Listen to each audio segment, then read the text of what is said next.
नमस्कार। ब्लॉकचेन ये एक ऐसा शब्द है जो हम सब ने कहीं ना कहीं जरूर सुना है ना? पर क्या हम इसे सच में समझते हैं? तो आज हम इसी रहस्यमयी टेक्नोलॉजी की परतों को खोलेंगे और देखेंगे कि ये हमारी डिजिटल दुनिया को असल में कैसे बदल सकती है। चलिए, एक सवाल से शुरू करते हैं। जरा सोचिए, अगर हमारी ऑनलाइन दुनिया, हमारा डिजिटल वर्ल्ड पूरी तरह से सिक्योर हो जाए, एक ऐसी जगह जहां कोई धोखाधड़ी या हैकिंग हो ही ना सके। सुनने में किसी सपने जैसा लगता है, लेकिन यही वो जबरदस्त वादा है जो ब्लॉकचेन टेक्नोलॉजी अपने साथ लेकर आती है। सुरक्षा और विश्वास का वादा। तो ठीक है, अब इस वादे की तह तक जाते हैं। सबसे पहले यह समझना बहुत जरूरी है कि आखिर ये ब्लॉकचेन है क्या भला और ये काम कैसे करता है। अगर बिल्कुल सीधे और सरल शब्दों में कहें तो ब्लॉकचेन एक डिजिटल बही खाता या एक डायरी की तरह है। लेकिन फर्क यह है कि ये डायरी किसी एक इंसान के पास नहीं, बल्कि एक नेटवर्क में हजारों कंप्यूटरों पर एक साथ रखी हुई है।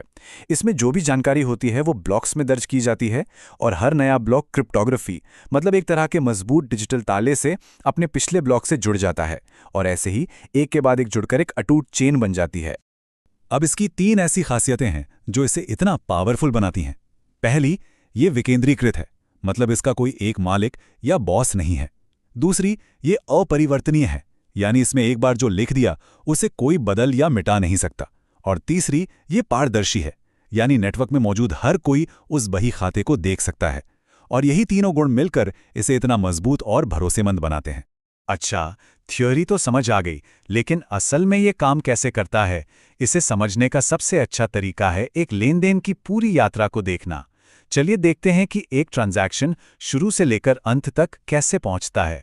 तो देखिए, किसी भी ब्लॉकचेन ट्रांजैक्शन में ये 5 मुख्य स्टेप्स होते हैं।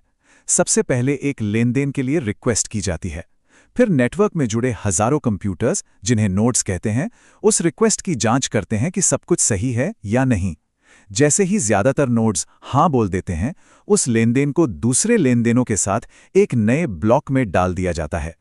फिर उस ब्लॉक को क्रिप्टोग्राफी से चेन में जोड़ दिया जाता है, और बस लेनदेन पूरा हो गया, और अब वो हमेशा के लिए सुरक्षित है।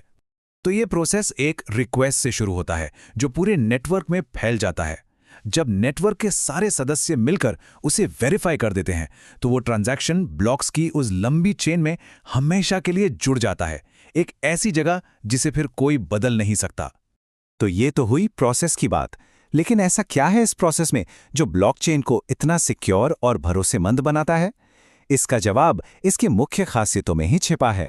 देखिए, इसकी असली ताकत इन सभी चीजों के एक साथ काम करने में है। विकेंद्रीकृत होने का मतलब है कि कोई एक सेंट्रल अथॉरिटी नहीं है जो सब कुछ कर